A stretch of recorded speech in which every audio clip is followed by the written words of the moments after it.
Hi, thank you for watching Digging to China. I'm Dong Shuang.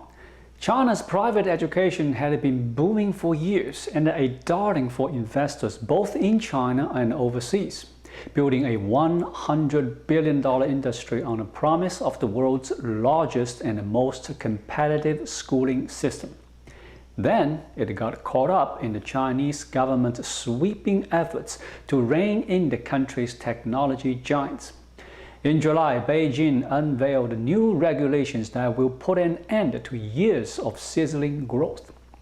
Why did tutoring become so popular? Look no further than Gaokao, the national college admission test that decides which universities one can attend and thereby determining the fates of millions of high school graduates.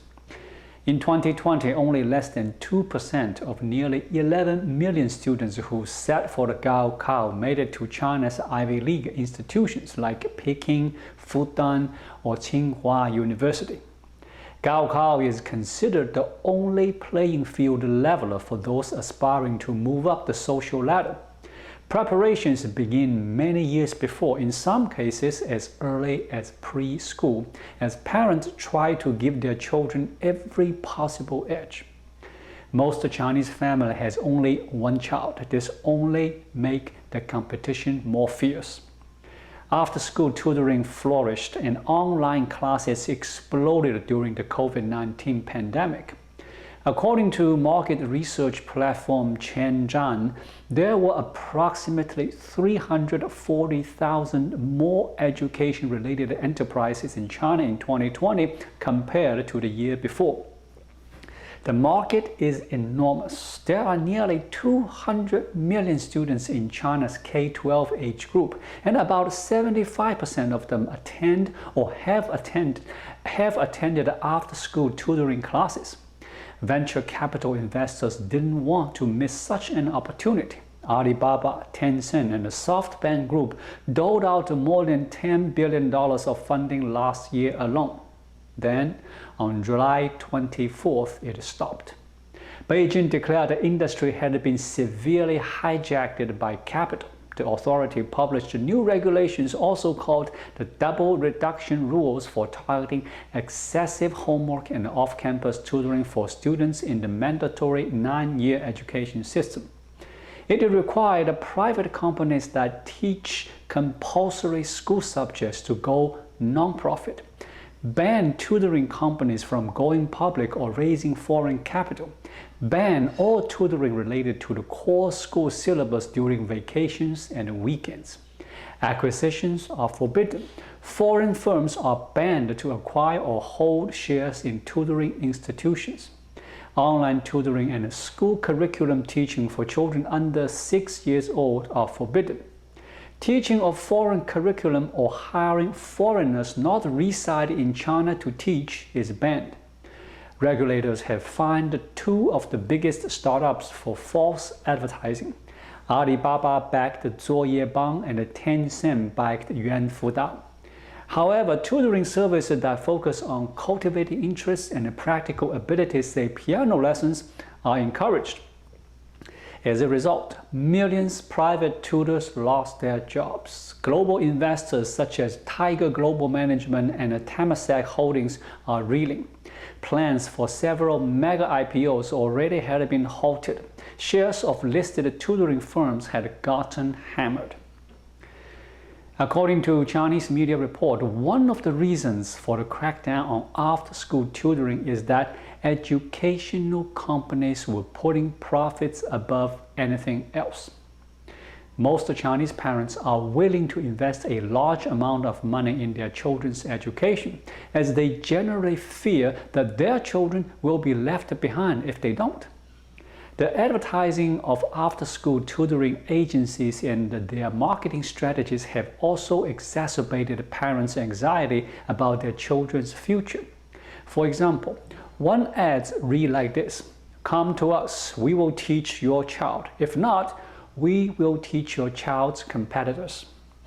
That problem is also referred to as involution, where China's middle class is now facing the question of how they and their children can remain in the middle class when everyone is continuously working harder and doing all they can to rise above the rest.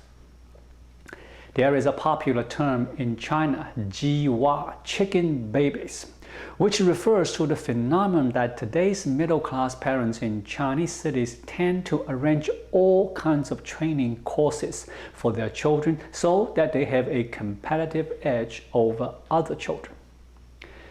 The million-dollar question is, will these so-called double reduction rules solve the problem and alleviate parents' pressure and anxiety? Based on the readings of Weibo, China's Twitter-like social platform, many parents worry that the new policy will further increase education inequality. Wealthy families will always find ways to let their children have off-campus tutoring, while families with heavier financial burdens have no alternative options. One commenter wrote on Weibo, "Without extracurricular training, children can only rely on one-on-one tutoring in the future. It will be even more unaffordable. This is not alleviating the burden on parents. This is forcing parents on a road of despair." One angry Weibo user posted this, "All of the bigger and smaller online influencers are talking about how it is right that off-campus training is cancelled and they support it. But isn't this true that you are knowledgeable and experienced enough to tutor your own kids, or that you have wonderful public school resources?"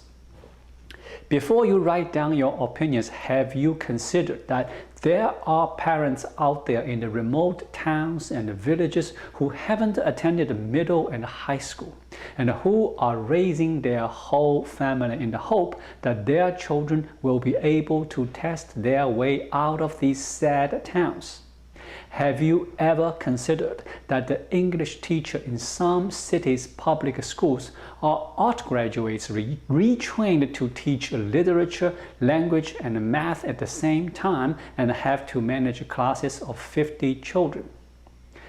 All hopes of the children of these ordinary families are pinned down on their extracurricular tutoring as a small step forward. The college admission rate of normal high school graduates in China is only 50%, which means that most students will have to choose between two paths in the future. One is to go to university, and the other is go to a vocational school, which is seen as less prestigious. This is a cause of anxiety for Chinese parents. A lot of people say that even if the extracurricular class is banned, the hyper-competitive environment is not going to change in the foreseeable future. One online survey conducted by a Weibo account posted the question, "Do you think the nature of educational institutions can be changed?" The response shows that more than half of the participants voted no. Because of the Gaokao system, parents' need for education training won't be affected. Less than 1/8 of respondents think the situation will actually change. China's ban on after-school tutoring is directly tied to its recent decision to relax the country's birth control policy, now allowing parents to have 3 children. Although many on social media do say they think that the new policy will reduce the burden for the younger generation, they do not believe it will ease the burden for this generation of parents who are often still working long hours themselves while also worrying about their child's performance in a second-based education system. Facing the new regulations, some tutoring schools are trying to keep their head above water by training parents of K-12 children now, instead of their kids. The Beijing New Oriental Company has recently launched their Excellent Parenting Training class to help parents train their kids. One Weibo user half-jokingly said, "These parents had to take tutoring classes when they were young, and now they have to take tutoring classes again. This generation is really suffering." For now, it seems clear that the burden on students and the teachers has not been alleviated by this single policy move.